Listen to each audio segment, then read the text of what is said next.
For 47 years, the Islamic Republic of Iran has navigated the treacherous currents of global hostility with a single, durable strategy: project strength abroad, repress dissent at home, and transform perpetual crisis into a justification for survival.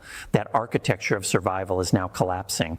For the first time since the 1979 revolution, Tehran faces a simultaneous crisis of domestic legitimacy and a credible threat of external annihilation so severe that regime continuity can no longer be taken as a given. And yet, in this moment of profound vulnerability, the regime has not capitulated. Instead, it has engineered a diplomatic and strategic trap that has left the Trump administration, for all its armadas and ultimatums, with no viable path to victory. The trap is elegant in its construction and devastating in its implications. By agreeing to indirect negotiations in Muscat, while simultaneously refusing to surrender its core bargaining chips, uranium enrichment, missile capabilities, and regional influence, Tehran has transformed Washington's maximum pressure campaign into a mirror reflecting the limits of American power. President Trump has mobilized an armada. He has ordered the USS Abraham Lincoln Carrier Strike Group into position, deployed F-35C fighters, issued threats of strikes with speed and violence, and imposed cascading sanctions on Iranian oil exports. And yet, after all of this, his administration finds itself sitting in separate rooms in Oman, mediated by the Sultan, accepting Tehran's precondition that negotiations remain indirect and narrowly focused on the nuclear file alone. The superpower blinked first. To understand how this inversion of power occurred, one must examine the long arc of American coercion and Iranian adaptation. When Trump abandoned the Joint Comprehensive Plan of Action in 2018, the stated objective was to force Tehran into a more comprehensive surrender: longer nuclear restrictions, missile caps, and the dissolution of its regional proxy network. Instead, Iran accelerated its enrichment program, reduced IAEA access, and deepened its strategic partnership with both Russia and China. When the United States assassinated Qasem Soleimani in 2020, the expectation was that the Quds Force would fracture. Instead, Iran retaliated directly against American bases in Iraq and codified the expulsion of U.S. forces into law when Israel, with American support, struck Iranian nuclear facilities in June 2025. The assumption was that Tehran would be cowed. Instead, Iran spent the subsequent months rebuilding, repositioning, and quietly signaling that threshold status, the technical capacity to weaponize without crossing the line, was no longer a sufficient deterrent. The current moment, therefore, is not the beginning of Iran's submission, but the culmination of a 15-year education in the unreliability of American assurances. Iranian Foreign Minister Abbas Araghchi, writing in the Washington Post on the eve of the Muscat talks, delivered the thesis with surgical precision. He reminded Washington that it was the United States, not Iran, that withdrew from a functioning nuclear agreement. He noted that successive U.S. intelligence assessments, including those confirmed by Director of National Intelligence Tulsi Gabbard, have repeatedly affirmed that Supreme Leader Ali Khamenei has not authorized a weapons program since its suspension in 2003. He pointed to Libya, which dismantled its nuclear program and received NATO regime change, to Ukraine, which surrendered its nuclear inheritance for security guarantees and received invasion. The lesson, Araghchi argued, is unmistakable. Compliance offers no protection. Deterrence is only guaranteed through retained capability. This is the intellectual foundation of the trap. Iran has entered diplomacy not as a supplicant, but as a threshold nuclear state that has demonstrated both the capacity to enrich uranium to near weapons grade and the restraint not to assemble a device. That restraint, however, is conditional.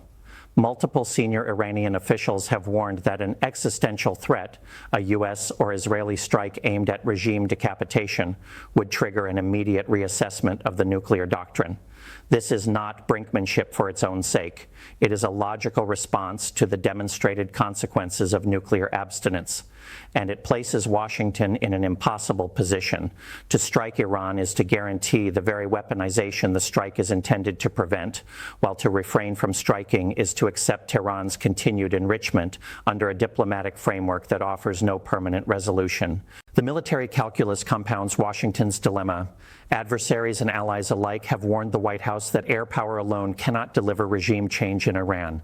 A senior Israeli official, whose government is among the most hawkish on Tehran, conceded that if you're going to topple the regime, you have to put boots on the ground. No such ground invasion is being contemplated.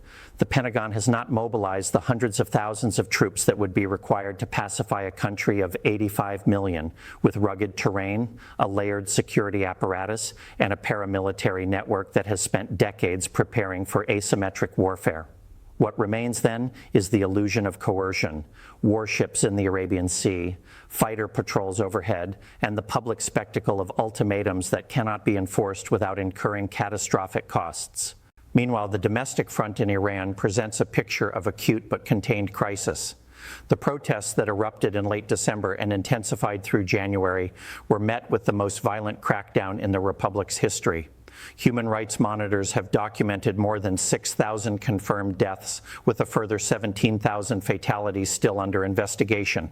The security apparatus fired on crowds with live ammunition, imposed near-total internet blackouts, and arrested thousands. And yet the regime did not fracture.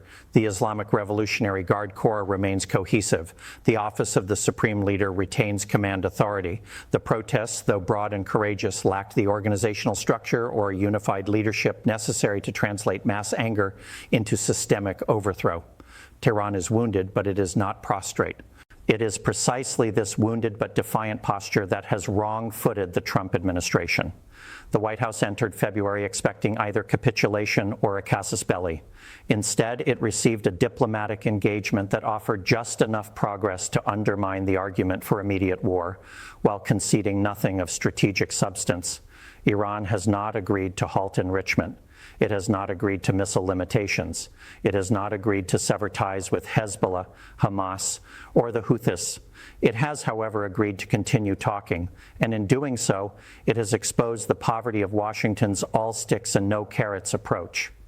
As one analyst based in the region observed, the United States entered the Muscat talks not with an intention for peace, but because it cannot guarantee the outcome of a war if one were to break out. That is not a position of strength. It is the posture of a power that has run out of options. The global repercussions of this stalemate are already cascading across multiple continents and strategic domains. In the Gulf, Washington's traditional Arab partners are not rallying to the American banner. They are, instead, urgently diversifying their security relationships and hedging against the possibility that the United States either launches a destabilizing war or proves incapable of concluding one. Saudi Arabia, which has repeatedly signaled its intention to pursue its own nuclear program should Iran cross the weaponization threshold, is watching carefully. So too is Turkey, whose president has openly questioned why his country should be denied what others in the region possess. The nuclear non-proliferation regime, painstakingly constructed over 5 decades, is now under existential strain. If a threshold state that submits to international inspections can still be targeted for military destruction, the lesson for other aspiring nuclear powers will be unambiguous.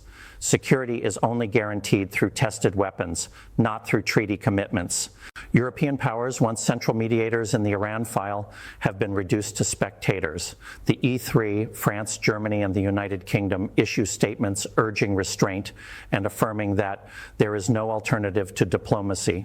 But they command no leverage in Washington and have lost all credibility in Tehran, having failed to deliver on their JCPOA commitments to circumvent U.S. sanctions.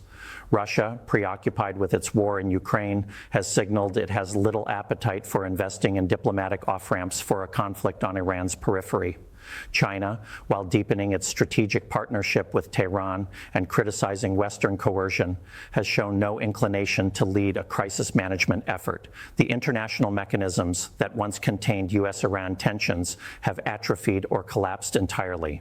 The two antagonists now face each other across a narrow gulf, mediated only by an Omani sultan and their mutual fear of the abyss. Yet fear alone is not stability. The paradox of the current situation is that both sides have strong incentives to avoid war, but those incentives are not symmetrically distributed nor reliably communicated. Trump's public rhetoric oscillates wildly between boasts of military readiness, the massive armada, the locked and loaded posture, and offhand acknowledgments that negotiations are going okay or that Iran looks like it wants to make a deal very badly. This volatility, long a feature of his political persona, has become a critical variable in Tehran's risk calculus. Iranian decision-makers cannot know whether a U.S. naval movement is coercive signaling or a precursor to strikes. They cannot know whether a conciliatory statement reflects genuine openness or tactical deception, and in that fog, the margin for miscalculation narrows dangerously. The analytical community is now converging on a sobering consensus. Chatham House's Sanam Vakil, one of the most respected voices on Iranian strategic behavior, has outlined 3 scenarios for the weeks and months ahead, none of which offer a clean resolution. The first is forced compromise.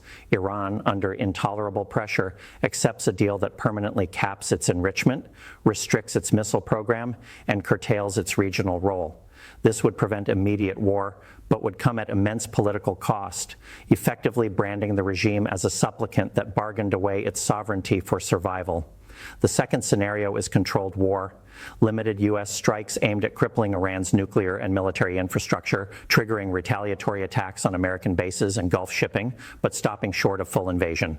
This is the option that most closely resembles the surgical strike concept favored by some in Washington, though analysts warn that no war in the Middle East has ever remained contained as planned. The third scenario, and the one that increasingly preoccupies contingency planners across multiple capitals, is uncontrolled collapse. In this projection, the combination of external military pressure and internal unrest does not produce a negotiated transition or a reformed Islamic Republic. Instead, the regime fractures from within. Competing security factions, each commanding armed loyalists and access to state resources, turn on one another. Economic paralysis accelerates. Regional powers, fearing a vacuum on their borders, intervene. Nuclear materials and scientific expertise become ungoverned assets. The result is not a democratic Iran, but a failed state in the heart of the Middle East, larger and more volatile than Libya and Syria combined. This is the nightmare scenario, and it is no longer a remote theoretical possibility. It is a distinct outcome path embedded in the current trajectory of escalation. What prevents this nightmare from materializing immediately is not American restraint or Iranian concession, but a shared grudging recognition that the alternative to talk is mutual catastrophe. The indirect negotiations in Oman, whatever their substantive limitations, serve a vital function. They provide a channel through which each side can signal its red lines without the distortion of public ultimatums.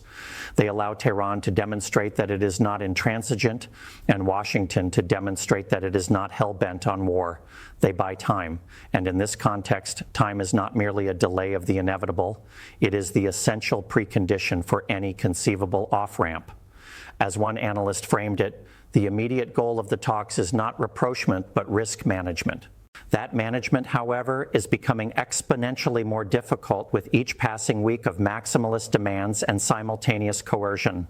Washington continues to impose new sanctions, including threats of 25% tariffs on any nation facilitating trade with Iran, even as its envoy sits in indirect dialogue with Tehran.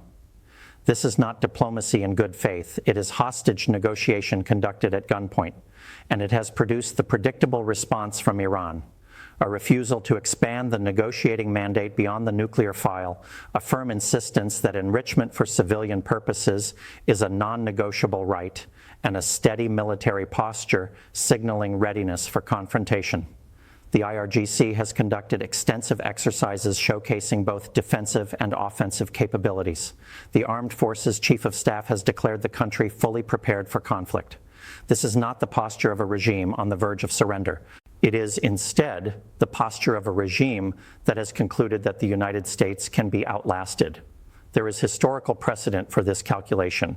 Iran endured 8 years of war with Iraq in the 1980s, a decade of crippling sanctions in the 2010s, and the assassination of its most celebrated military commander in 2020.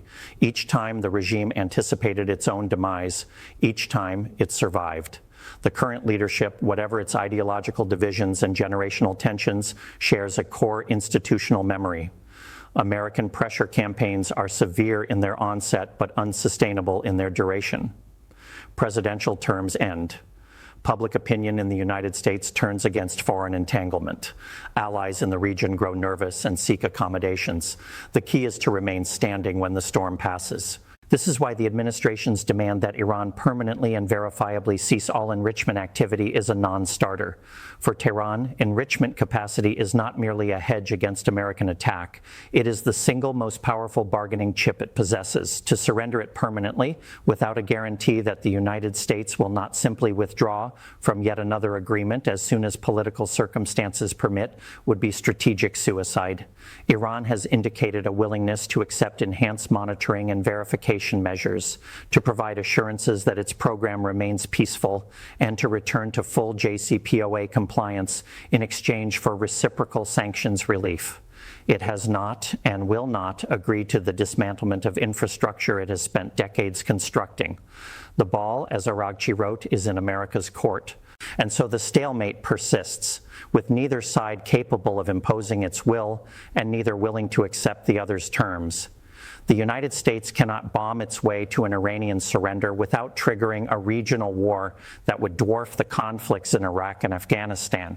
It cannot sanction its way to capitulation because the Iranian economy, while devastated, has adapted to autarky and developed sophisticated evasion networks. It cannot negotiate its way to a comprehensive settlement because its demands are so maximal that no Iranian negotiator could accept them and survive politically. Trump, the self-proclaimed master of the deal, has maneuvered himself into a position where the only deals on offer are those that require either American humiliation or Iranian annihilation. The world is now watching and panicking precisely because it recognizes this dynamic. Oil markets are volatile, with traders pricing in a growing risk premium for Gulf shipments. Shipping companies are receiving advisories to remain as far as possible from Iranian territorial waters. Gulf capitals are engaged in frantic last-ditch diplomacy, urging Washington to exercise restraint while simultaneously reassuring Tehran that they are not complicit in any war planning. European foreign ministers are telephoning their American and Iranian counterparts, searching for a formula that would allow both sides to climb down without loss of face. None have found it yet. What happens next is not predetermined, but the range of plausible outcomes has narrowed to a handful of grim possibilities.